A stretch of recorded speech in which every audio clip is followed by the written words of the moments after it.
আমি ভারতের supreme court নিয়ে আলোচনা করব। তার আগে আমি বলে রাখি, ভারতের সুপ্রিম কোর্টের যদি তার আগে ভারতের বিচার ব্যবস্থার দিকে লক্ষ্য করি, তাহলে ভারতের বিচার ব্যবস্থা হলো এক ও অখণ্ড। আর এই অখণ্ড বিচার ব্যবস্থার সবথেকে উচ্চ স্থানে রয়েছে সুপ্রিম কোর্ট। তার নিচে আছে হাইকোর্ট এবং অন্যান্য যে আদালতগুলো রয়েছে। ভারতের বিচার ব্যবস্থার পর্যালোচনা করলে এর কতগুলো বৈশিষ্ট্য আমরা দেখতে পাই। যেমন আমি বলছি, তোমরা একটু মন দিয়ে শুনবে। অখণ্ড বিচার ব্যবস্থা। আমাদের কিন্তু ভারত যুক্তরাষ্ট্র ব্যবস্থা, তো ভারতের যে শাসন ব্যবস্থা সেটা কিন্তু যুক্তরাষ্ট্রীয়। যুক্তরাষ্ট্রীয় কাঠামোতে দু শ্রেণীর বিচার ব্যবস্থা থাকে। কেমন? যুক্তরাষ্ট্রীয় বিষয় ও আইন সংক্রান্ত বিবাদ মীমাংসার জন্য থাকে যুক্তরাষ্ট্রীয় আদালত।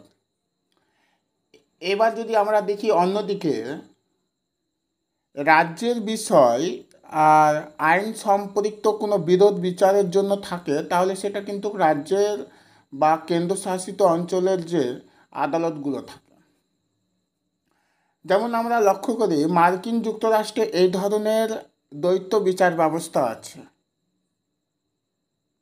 মার্কিন যুক্তরাষ্ট্রে কেন্দ্রের মতন অঙ্গরাজ্যগুলিতেও স্বাধীন ও স্বতন্ত্র সুপ্রিম কোর্ট আছে, কিন্তু ভারতের যুক্তরাষ্ট্রীয় শাসন ব্যবস্থায় এই ধরনের বিচার ব্যবস্থার নীতি কিন্তু স্বীকার করা হয়নি। যাই হোক, তো এই হচ্ছে অখণ্ড বিচার ব্যবস্থা। একটা কথা মনে রাখবে, ভারত যে যুক্তরাষ্ট্রীয় যে আদালত হিসাবে প্রতিপন্ন হয়েছে, তা কিন্তু যুক্তরাষ্ট্রীয় আদালত হিসাবে সুপ্রিম কোর্ট দুর্বল। কিভাবে? মার্কিন যুক্তরাষ্ট্রের সুপ্রিম কোর্টের মতো ভারতের সুপ্রিম কোর্ট শক্তিশালী নয়। কেননা সংবিধান বিরোধী আইনকে ভারতের সুপ্রিম কোর্ট বাতিল করে দিতে পারে, কিন্তু আইনের যে ডিউ প্রসেস অফ ল, এই অনুসারে আইনের নীতি আর যৌক্তিকতা বিচার করতে পারে না। এবার যদি অপরদিকে মার্কিন সুপ্রিম কোর্ট আইনের যথাবিহিত পদ্ধতির ভিত্তিতে বিচার করে দেখতে পারে, যে কোনো একটি আইন স্বাভাবিক ন্যায়নীতির বিরোধী কিনা, সেগুলো কিন্তু দেখে থাকে। আচ্ছা, আমরা যদি দেখি ভারতের সুপ্রিম কোর্টে, এটা ধরে নাও জরুরি অবস্থা বলবৎ থাকাকালীন সময়ে জনসাধারণের মৌলিক অধিকার সংরক্ষণের ক্ষেত্রে ভারতের সুপ্রিম কোর্ট কার্যকরী ভূমিকা গ্রহণ করতে পারে না। এ হচ্ছে 2 নম্বর বৈশিষ্ট্য। আমাদের ভারতের যে সুপ্রিম কোর্ট, আইনের দৃষ্টিতে কিন্তু সাম্য। ভারতীয় সংবিধানে আইনের দৃষ্টিতে সাম্য স্বীকার করা হয়েছে ভারতের সুপ্রিম কোর্টকে। এখানে সংবিধান অনুযায়ী আইনের দৃষ্টিতে সকলেই সমান এবং একই আদালতের এখতিয়ারভুক্ত। তাছাড়া বিশেষ আদালত আমরা দেখতে পাই।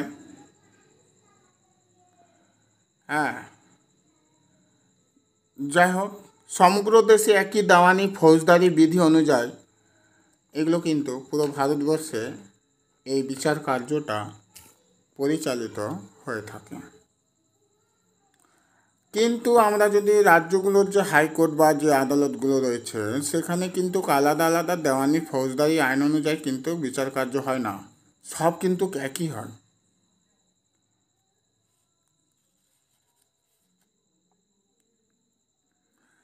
আমরা বর্তমানে যদি দেখতে যাই, ভারতের জরুরি সাহায্যের বিচারের ব্যবস্থা নেই, ভারতের নাগরিক বিচারের ব্যবস্থা নেই, এগুলো কিন্তু আমরা দেখতে পাই।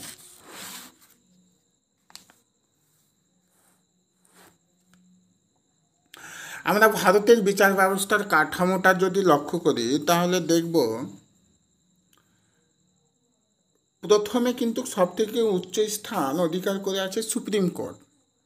এই সুপ্রিম কোর্টের বিচার ব্যবস্থার কাঠামো কিন্তু দুটা ভাগে আছে, একটা হচ্ছে রাজ্যের হাইকোর্ট আর একটা হচ্ছে ইউনিয়ন অঞ্চলে জুডিশিয়াল কমিশনারের আদালত।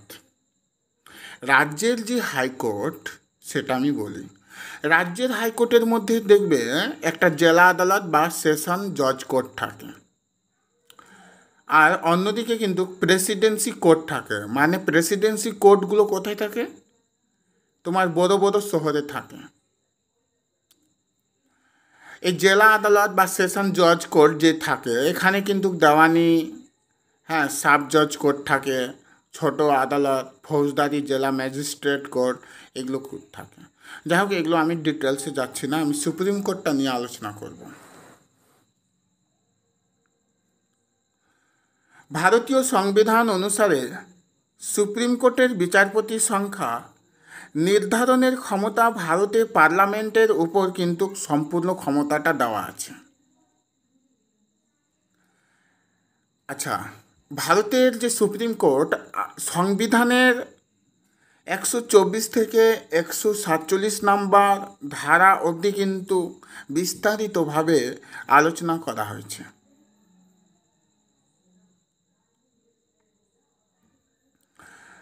যাই হোক, গঠনটা আমরা সুপ্রিম কোর্টে দেখছি।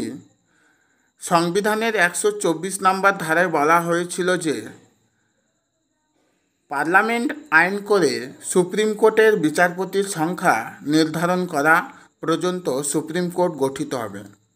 একজন প্রধান বিচারপতি থাকবেন, চিফ জাস্টিস অফ ইন্ডিয়া, এবং অন্যান্য সহকারী বিচারপতি।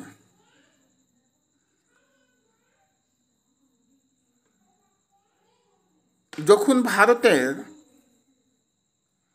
সুপ্রিম কোর্ট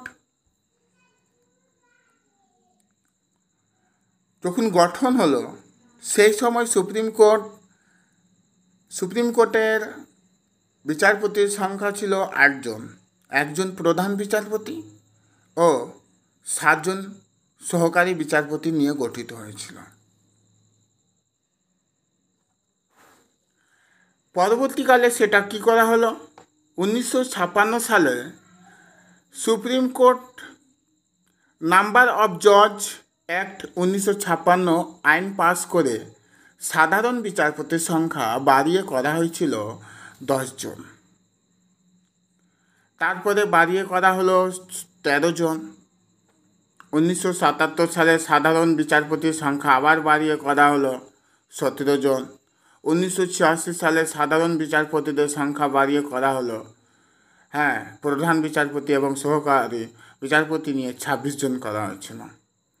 এবং বর্তমানে বিচারপতির সংখ্যা কিন্তু 34 জন হয়ে দাঁড়িয়েছে, একজন প্রধান বিচারপতি আর 33 জন অন্যান্য বিচারপতি। যাই হোক, বর্তমানে কিন্তু 34 জন মোট বিচারপতি রয়েছেন সুপ্রিম কোর্টে। এছাড়াও যদি সংবিধান চাই, সংবিধান অনুসারে সুপ্রিম কোর্টে অস্থায়ী বিচারপতি নিয়োগ করা যায়, যেটা সংবিধানের 127 নম্বর ধারায় আলোচনা করা হয়েছে। কোনো মামলা বিচার চলাকালীন ধরে নাও বিচারপতি যদি না থাকে, হয়তো সেখানে খালি আছে, তাহলে সেখানে অস্থায়ী বিচারপতি নিয়োগ করা যায়। এক্ষেত্রে সুপ্রিম কোর্টের প্রধান বিচারপতি রাষ্ট্রপতির অনুমতির ক্রমে কোনো হাইকোর্টের প্রধান বিচারপতির সঙ্গে আলোচনা করে সেই হাইকোর্টের কোনো বিচারপতিকে সুপ্রিম কোর্টের অস্থায়ী বিচারপতি হিসাবে কাজ করার জন্য লিখিতভাবে অনুরোধ জানাতে পারেন। এটা সংবিধানের 127 নম্বর ধারায় বলা হয়েছে। কিন্তু সেটা পরবর্তীকালে কি করা হলো, যখন এনডিএ সরকার মানে বিজেপি সরকার যখন 2014 সালে সেন্ট্রাল গভর্নমেন্টে হয়ে আসে, সে সময় কিন্তু সুপ্রিম কোর্টের প্রধান বিচারপতির পরিবর্তে জাতীয় বিচার বিভাগীয় নিয়োগ কমিশন রাষ্ট্রপতির অনুমতিক্রমে কোনো হাইকোর্টের বিচারপতির সঙ্গে আলোচনা করতে পারেন। এটা 99তম সংবিধান সংশোধনী আইন অনুযায়ী এটা করা হয়েছে। যাই হোক, অবসরপ্রাপ্ত বিচারপতিকে নিয়োগ করতেও পারেন। কিভাবে? সেটা কিন্তু সাময়িক কালের জন্য টেম্পোরারি বিচারক হিসাবে মনোনীত করা যেতে পারে 128 নম্বর ধারা অনুযায়ী। 126 নম্বর ধারায় বলা হয়েছে যে অ্যাক্টিং চিফ জাস্টিস মানে কার্যনির্বাহী প্রধান বিচারপতি নিয়োগের কথা বলা হয়েছে।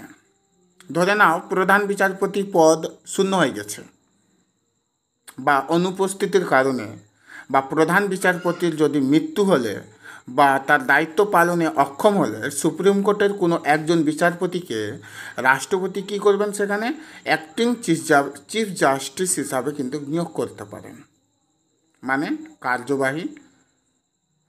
কার্যনির্বাহী প্রধান বিচারপতি হিসাবে নিয়োগ করতে পারেন। আমি তো এতগুলো কথা বললাম, এবার যদি এই যে সুপ্রিম কোর্টের বিচারপতিরা রয়েছেন, সুপ্রিম কোর্টের বিচারপতিদের যোগ্যতাটা কী লাগে সেটা বলছি। তাকে অবশ্যই ভারতের নাগরিক হতে হবে, তাকে কোনো হাইকোর্টের বা পরপর 2টি বা তার বেশি হাইকোর্টের বিচারপতি হিসাবে অত্যন্ত 5 বছর যাবত কাজ করতে হবে, অথবা 10 বছর কোনো হাইকোর্টের বা 2টি বা তার বেশি হাইকোর্টের অ্যাডভোকেট হিসাবে কাজ করতে হবে। বা রাষ্ট্রপতি যদি মনে করেন যে এমিনেন্ট জুরিস্ট রয়েছেন, মানে একজন বিচক্ষণ আইনজ্ঞ রয়েছেন, তাহলে রাষ্ট্রপতি 124-এর 3 নম্বর ধারা অনুযায়ী তিনি নিয়োগ করতে পারেন। এ হচ্ছে ভারতের সুপ্রিম কোর্টের বিচারপতির যোগ্যতা।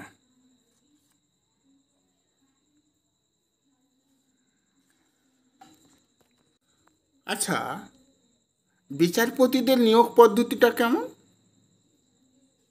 সুপ্রিম কোর্টের বিচারপতিদের নিয়োগ সম্পর্কে সংবিধানের 124 ধারায় আলোচনা করা হয়েছে। ভারতের রাষ্ট্রপতি সুপ্রিম কোর্টের বিচারপতিদের নিযুক্ত করেন।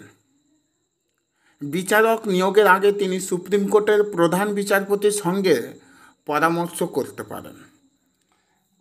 তাছাড়া সুপ্রিম কোর্ট ও অন্যান্য রাজ্যের হাইকোর্টের বিচারপতিদের মধ্যে যাদের সঙ্গে পরামর্শ করা প্রয়োজন বলে মনে করেন তিনি তাদের সঙ্গেও পরামর্শ করেন। কিন্তু প্রধান বিচারপতি ছাড়া অন্যান্য বিচারপতি নিয়োগের ক্ষেত্রে ভারতের প্রধান বিচারপতির সঙ্গে পরামর্শ করা তার পক্ষে বাধ্যতামূলক।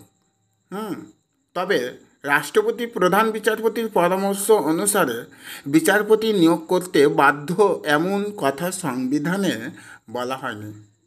যাই হোক, তোমরা বুঝতে পারছো যে আমি যে বিচারপতিদের নিয়োগ পদ্ধতিটা যে বলছি একটু মন দিয়ে শুনবে, কারণ প্রত্যেক নাগরিকের, বিশেষ করে যে এডুকেটেড পার্সনস রয়েছে, তাদের জানা উচিত যে ভারতের যে সুপ্রিম কোর্ট তা কীভাবে গঠন হয়েছে, কিভাবে নিয়োগ হয়, কিভাবে মামলা দায়ের করা যায়, তার যে ক্ষমতা, তার কার্যাবলী, নির্দেশ, আদেশ, লেখ জারি কীভাবে করতে হয়, সেগুলো কিন্তু জানা উচিত।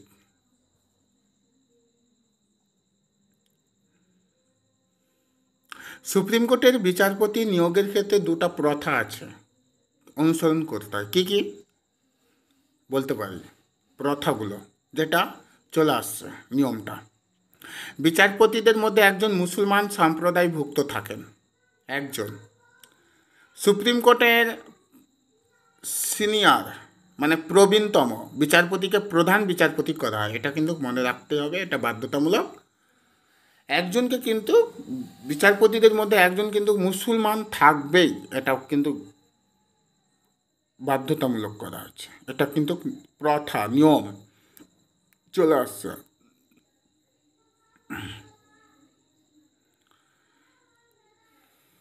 হ্যাঁ, ধরে নাও সুপ্রিম কোর্টের নতুন কোনো বিচারপতি নিয়োগের সময় অঙ্গরাজ্যগুলি হাইকোর্ট সমূহের প্রধান বিচারপতিদের মধ্যে যিনি সবথেকে সিনিয়র প্রবীণতম তাকে কিন্তু সংশ্লিষ্ট পদে নিযুক্ত করা হয়। তেমনি আবার সুপ্রিম কোর্টের বিচারপতিদের মধ্যে যিনি সবথেকে সিনিয়র তাকে প্রধান বিচারপতি করা হয়। এটা কিন্তু সুপ্রিম কোর্ট আর হাইকোর্টের ব্যাপারটা একই, গরম করেছে আজকে। সুপ্রিম কোর্টের যতজন বিচারপতিরা থাকেন 65 বছর বয়স পর্যন্ত নিজের পদে বহাল থাকতে পারেন। হ্যাঁ, কিন্তু তারা স্বেচ্ছায় পদত্যাগ করতে পারেন। কার্যকাল অতিক্রান্ত হওয়ার আগে বিচারপতিদের স্বেচ্ছায় পদত্যাগের অনেক নজির আছে।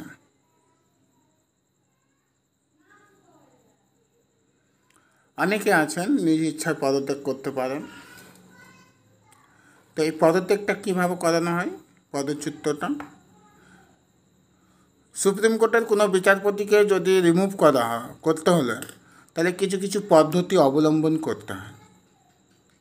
124-এর 4 নম্বর ধারায় উল্লেখ করে বলা আছে যে ধরে নাও কোনো বিচারপতি অসদাচরণ বা প্রমাণিত কোনো অসামর্থ্যর অভিযোগ যদি ওঠে, সেটার ভিত্তিতে রাষ্ট্রপতি কোনো বিচারপতিকে কিন্তু সেই পদ থেকে সরাতে পারেন। কিন্তু এক্ষেত্রে রাষ্ট্রপতির পুরোপুরি এককভাবে ক্ষমতা দেওয়া নেই, স্বেচ্ছাধীন ক্ষমতা নেই। প্রথমে ভারতের পার্লামেন্টের যে লোকসভা আর রাজ্যসভা উভয় কক্ষের যতজন মোট সদস্য থাকবে সেই সদস্য সংখ্যার প্রায় অধিকাংশ অথবা উপস্থিত ও ভোটদানকারী সদস্যের 2/3 অংশ ভোট যদি দেয়, প্রস্তাবটা যদি দেওয়া হয়, সমর্থিত হয় যে এই বিচারপতিকে রিমুভ করতে হবে এবং সেটা যদি রাষ্ট্রপতির কাছে পেশ করতে হয়, তাহলে রাষ্ট্রপতি নিজের সিদ্ধান্তের ভিত্তিতে এটা কিন্তু পার্লামেন্টের সে পেশ করার ভিত্তিতে কিন্তু বিচারপতিকে রিমুভ করতে পারেন। হ্যাঁ, বিচারপতিদের এগুলো এইভাবে কিন্তু রিমুভ করা যায়। বিচারপতিদের ইমপিচমেন্ট পদ্ধতির দ্বারা রিমুভ করা হয়, যেভাবে রাষ্ট্রপতিকে ইমপিচমেন্ট পদ্ধতি দ্বারা রিমুভ করা হয়।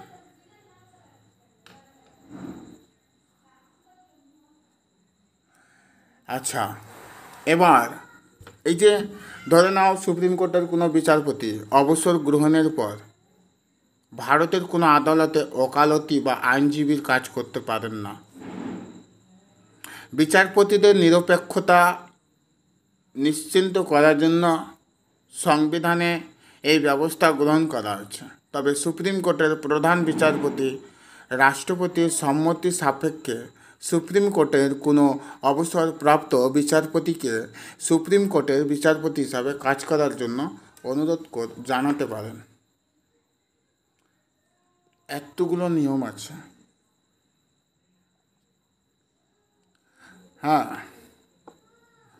আমাদের ভারতের যে সুপ্রিম কোর্ট অতটা সহজ না। আমি সুপ্রিম কোর্টের পুরোপুরি কিন্তু আলোচনা করা সম্ভব না, কারণ আলোচনা করতে গেলে প্রায় অনেক সময় লেগে যাবে। আমি খুব সংক্ষেপেই কিন্তু আলোচনা করছি। আমি তখন থেকে সুপ্রিম কোর্টের গঠন, তার সুপ্রিম কোর্টের বিচারপতিদের কিভাবে নিয়োগ করা হয়, পদচ্যুত করা হয়, কত বছর বয়স অবধি তারা থাকতে পারেন, সেগুলো আমি বললাম। এবার কথা হলো যে সুপ্রিম কোর্টের যে ক্ষমতা, তার কার্যাবলী, হ্যাঁ, powers and function of the supreme court in India, সেটা আমি কিন্তু বলবো। সুপ্রিম কোর্ট হলো ভারতের সর্বোচ্চ আদালত, মানে যুক্তরাষ্ট্রীয় আদালত।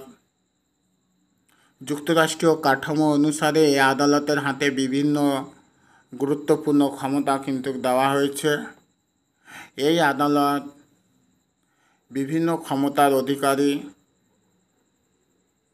আমরা যদি বলি যে ভারতের সুপ্রিম কোর্ট, যদি বলতে যাই তো একধারে যদি দেখি ভারতের সুপ্রিম কোর্ট কিন্তু যুক্তরাষ্ট্র আদালত, সর্বোচ্চ আপিল আদালত, আবার সংবিধানের রক্ষক আর অভিভাবক। এছাড়া যদি দেখি গণতন্ত্র আর মৌলিক অধিকারের রক্ষক, কারণ আমাদের ভারত কিন্তু গণতান্ত্রিক দেশ। আর মানুষের নাগরিকদের জন্য যে মৌলিক অধিকারটা দেওয়া হয়েছে সেটারও কিন্তু সংবিধান হোক, মৌলিক অধিকার আর গণতন্ত্র, এগুলো কিন্তু রক্ষক। এবং রাষ্ট্রপতির আইনগত পরামর্শদাতা। এই কারণে এখতিয়ারগত বিচারে এই আদালতকে পৃথিবীর সবথেকে শক্তিশালী বিচারালয় বলা হয়ে থাকে। ভাবতে পারছো, পৃথিবীর মধ্যে সবথেকে শক্তিশালী বিচার ব্যবস্থা আমাদের সুপ্রিম কোর্টেরই রয়েছে। এতটাই কঠিন।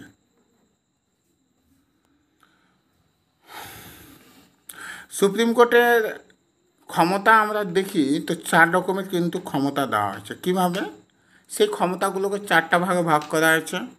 মূল এলাকা, অরিজিনাল জুরিডিকশন, আপিল এলাকা, আর পরামর্শদান এলাকা, এবং একটা হচ্ছে নির্দেশ, আদেশ বা লেখ জারি করার এলাকা। তাছাড়া সুপ্রিম কোর্ট অভিলেখ আদালত, মানে কোর্ট অফ রেকর্ড হিসাবে কিন্তু কাজ করে থাকে। এটা সংবিধানে বলে দেওয়া হয়েছে। আমরা কিন্তু প্রথমে মূল এলাকা পড়ব। মূল এলাকা কি? মূল এলাকা হলো ভারতের শাসন ব্যবস্থা কাঠামোগতভাবে যুক্তরাষ্ট্রীয়। সংবিধানের 131 নম্বর ধারায় সুপ্রিম কোর্টের মূল এলাকা সম্পর্কে বলা হয়েছে, যে সকল মামলা সুপ্রিম কোর্টে দায়ের করা যায়, হাইকোর্ট বা অন্য কোনো অধস্তন আদালতে দায়ের করা যায় না, সেই ক্ষেত্রগুলি সুপ্রিম কোর্টের মূল এলাকার অন্তর্ভুক্ত, যেটাকে বলা হয় লিগাল রাইট সম্পৃক্ত বিষয়। ধরে নাও কেন্দ্রীয় সরকারের সঙ্গে বর্তমানে দেখছো না বিজেপি সরকার, মানে কেন্দ্র সরকারের সঙ্গে আর আমাদের পশ্চিমবঙ্গ সরকারের সঙ্গে কিন্তু একটা বিরোধ দেখা দিয়েছে। হ্যাঁ, কীভাবে বিরোধ দেখা দিয়েছে? কারণ কেন্দ্র সরকার সে বিজেপি পার্টি থেকে বিলং করছে, আর আমাদের পশ্চিমবঙ্গ রাজ্য সরকার যেটা টিএমসি থেকে। আর এই দুই পার্টি কিন্তু একে অপরের কিন্তু বিরোধিতা করে। তাই এইগুলো কোনো যদি মামলা যদি হয়, ধরে নাও কেন্দ্র সরকারের যে বিভিন্ন প্রকল্পগুলো রাজ্য সরকার কিন্তু অ্যাকসেপ্ট করছে না, অথবা রাজ্য সরকারের বিভিন্ন ভর্তুকি ভাতাগুলো বা অন্যান্য যে বিভিন্ন রকমের যে প্রকল্পগুলো রাজ্য সরকার কেন্দ্র সরকারের কাছে কিন্তু নিতে চাইছে, কেন্দ্র সরকার কিন্তু সেগুলো খুব সহজে দিচ্ছে না। তো এগুলো কিন্তু ভারতের সুপ্রিম কোর্টের মূল এলাকার মধ্যে কিন্তু একটা বিচার ব্যবস্থা করা যাবে যদি মামলা করলে। যা তোমার রেশনের ব্যাপারটা কেন্দ্র সরকার বাতিল করতে চায়, হ্যাঁ, কিন্তু সেটা কি হয়েছে, সুপ্রিম কোর্টে যেতে চাইছে। যাই হোক, আর কি বলা হয়েছে? আরও বলা হয়েছে যে কেন্দ্রীয় সরকার এবং এক বা একাধিক রাজ্য সরকারের সঙ্গে একটি রাজ্য সরকারের বিরোধ বাঁধলে, ধরে না পশ্চিমবঙ্গ, ঝাড়খণ্ড, বিহার, এরা 3টা একত্রিত হয়ে কেন্দ্র সরকারের সঙ্গে বিরোধ লাগিয়ে দিয়েছে, এগুলার মামলা কিন্তু সুপ্রিম কোর্টে দায়ের করা যায়। অথবা কেন্দ্র সরকার কয়েকটা রাজ্য সরকার একত্রিত হয়ে অন্যান্য রাজ্য সরকারের সঙ্গে বিরোধ বেঁধে গেল। এইগুলো কিন্তু সম্পূর্ণ কিন্তু সুপ্রিম কোর্টের মূল এলাকার অন্তর্ভুক্ত। এই সমস্ত বিরোধ মীমাংসার ক্ষেত্রে সুপ্রিম কোর্টের কিন্তু এই যে অরিজিনাল যে জুরিডিকশনটা মূল এলাকা, সেখানে কিন্তু মামলা দায়ের করা হয়। কেন্দ্র আর রাজ্যের যদি বিরোধ বাঁধে, এগুলো সব করা হয়েছে। হ্যাঁ, আবার রাষ্ট্রপতি আর উপরাষ্ট্রপতি নির্বাচন সম্পৃক্ত বিরোধ যদি বাঁধে, সেগুলো কিন্তু সুপ্রিম কোর্টের মূল এলাকার মধ্যেই পড়ে থাকে। এছাড়া ভারতের সুপ্রিম কোর্ট বিভিন্ন অঙ্গরাজ্যের অধিবাসীদের মধ্যে কিংবা একটি অঙ্গরাজ্যের অধিবাসীর সঙ্গে অপর একটি অঙ্গরাজ্যের অধিবাসীর মধ্যে বিরোধ বিচার করতে পারে। ওই যে কিছুদিন আগে তোমার নাগাল্যান্ড আর কার সঙ্গে বিরোধ বেঁধেছিল, নাগাল্যান্ডের পাশে মিজোরাম মনে হয়, যাই হোক মনে পড়ছে না, মিজোরাম আর নাগাল্যান্ডের মধ্যে যে বিরোধ বাঁধা হয়েছিল, হ্যাঁ, এই তোমার সীমানা নিয়ে, সেটা কিন্তু সুপ্রিম কোর্টের মূল এলাকার মধ্যে সেটা কিন্তু মামলা চলছে। আপিল এলাকা 2 নম্বর, আপিল এলাকা। সুপ্রিম কোর্ট হলো ভারতের চূড়ান্ত আপিল আদালত। সুপ্রিম কোর্টের 4 ধরনের আপিল মামলা হতে পারে। কিভাবে? সেটা সংবিধানের ব্যাখ্যা সংক্রান্ত আপিল, সংবিধানের কোনো ধরনের সংবিধানকে ব্যাখ্যা করতে হবে সংক্রান্ত, সেগুলো কিন্তু আপিল করা যেতে পারে। দেওয়ানি আপিল, ফৌজদারি আপিল আর বিশেষ অনুমতি সূত্রে আপিল। সংবিধানের ব্যাখ্যা সংক্রান্ত আপিল কোনগুলো? ধরে নাও সংবিধানের ব্যাখ্যা সংক্রান্ত গুরুত্বপূর্ণ প্রশ্নে হাইকোর্টের রায়ের বিরুদ্ধে সুপ্রিম কোর্টে আপিল করা যায়। ওই যে রেশনের ব্যাপারটা কিন্তু আমাদের পশ্চিমবঙ্গের যে কলকাতা হাইকোর্ট সেটা রায় দিয়েছে যে এগুলো কিন্তু অবৈধভাবে। তো এবার কি করছে রাজ্য সরকার, কিন্তু এই মামলাটাকে কিন্তু সুপ্রিম কোর্টে নিয়ে যাচ্ছে। সেটা কিন্তু সংবিধানের ব্যাখ্যা সংক্রান্ত আপিলের মধ্যে পড়ে থাকে। তারপরে ধরে নাও দেওয়ানি, ফৌজদারি বা অন্য যে কোনো মামলায় হাইকোর্ট যদি ওই মর্মে প্রমাণপত্র দেয় যে মামলাটির সঙ্গে কোনো গুরুত্বপূর্ণ সাংবিধানিক প্রশ্ন জড়িত আছে, তাহলে সেটা কী হবে? সুপ্রিম কোর্টে আপিল করা যায়। তাছাড়া সুপ্রিম কোর্ট এইরকম প্রমাণপত্র না দিলেও সুপ্রিম কোর্ট যদি নিজে মনে করে যে মামলাটির সঙ্গে সংবিধানের ব্যাখ্যা সংক্রান্ত কোনো গুরুত্বপূর্ণ প্রশ্ন জড়িত আছে, তাহলে সুপ্রিম কোর্ট সেক্ষেত্রে আপিলের বিশেষ কিন্তু অনুমতি দিতে পারে। সুপ্রিম কোর্টই হলো ভারতীয় সংবিধানের চরম ব্যাখ্যাকর্তা। সুপ্রিম কোর্ট যা বলবে সেটা কিন্তু সবাইকে শুনতে হবে। সুপ্রিম কোর্টের উপরে কিন্তু কোনো বিচার ব্যবস্থা নেই। এই যে আপিল এলাকায় একটা আমি করলাম। তারপরে দেওয়ানি আপিল। দেওয়ানি মামলার ক্ষেত্রে হাইকোর্ট যদি ওই মর্মে প্রমাণপত্র দেয় যে মামলাটির সঙ্গে গুরুত্বপূর্ণ আইনের প্রশ্ন জড়িত আছে, তাহলে কী হবে? সুপ্রিম কোর্টে এটা কিন্তু আপিল করা যায়। তাছাড়া হাইকোর্ট যদি মনে করে যে কোনো দেওয়ানি মামলার বিচার সুপ্রিম কোর্টে হওয়া উচিত, তাহলে সেই মামলা সম্পর্কে সুপ্রিম কোর্টে আপিল করা যাবে। এটা কিন্তু 133 নম্বর ধারা। হ্যাঁ, যাই হোক, ফৌজদারি আপিল মামলা 3টি ক্ষেত্রে সুপ্রিম কোর্টে আপিল করা যায়। ধরে নাও নিম্নতর আদালতে ধরে নাও কোনো ব্যক্তি মুক্তি পেয়ে গেছে, কোনো ব্যক্তিকে আপিল বিচারে হাইকোর্ট মৃত্যুদণ্ড দিয়ে দিল। ধরে নাও কোনো একটা ধরে নাও মালদার আদালত ধরে নাও কোনো অপরাধীকে কোনো কোনো ব্যক্তিকে কিন্তু মুক্তি দিয়ে দিয়েছে, মুক্তিপ্রাপ্ত। কিন্তু আবার কী করেছে হাইকোর্ট? সেই ব্যক্তিকে কিন্তু আপিল বিচারের মাধ্যমে হাইকোর্ট মৃত্যুদণ্ড দিয়ে দিয়েছে।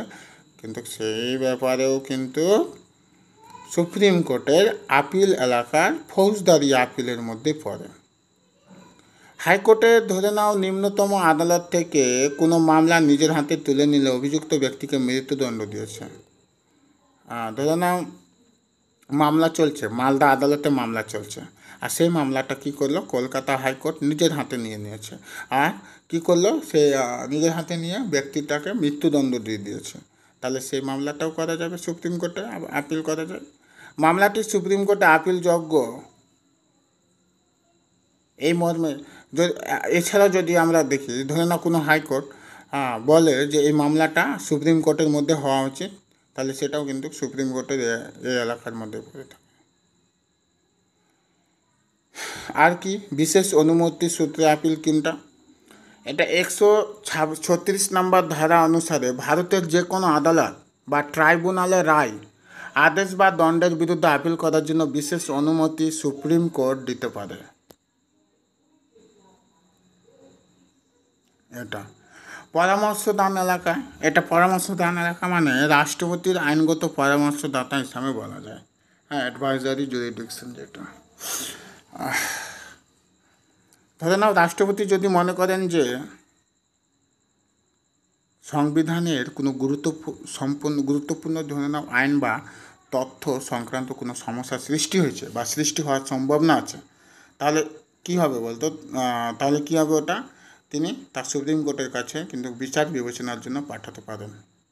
সুপ্রিম কোর্ট এক্ষেত্রে যে ধরনের শুনানি উপযুক্ত মনে করবে সেরকম শুনানির পর রাষ্ট্রপতির কাছে সংশ্লিষ্ট বিষয়ে তার মতামত জানাতে পারে। এক্ষেত্রে সুপ্রিম কোর্ট পরামর্শ দিতেও পারে, আবার নাও দিতে পারে। গরমের জন্য আবার সুপ্রিম কোর্ট তার মতামত জানালেও রাষ্ট্রপতি তা গ্রহণ করতেও পারেন, আবার নাও করতে পারেন। এই হচ্ছে পরামর্শ দান এলাকা। আর কি হবে?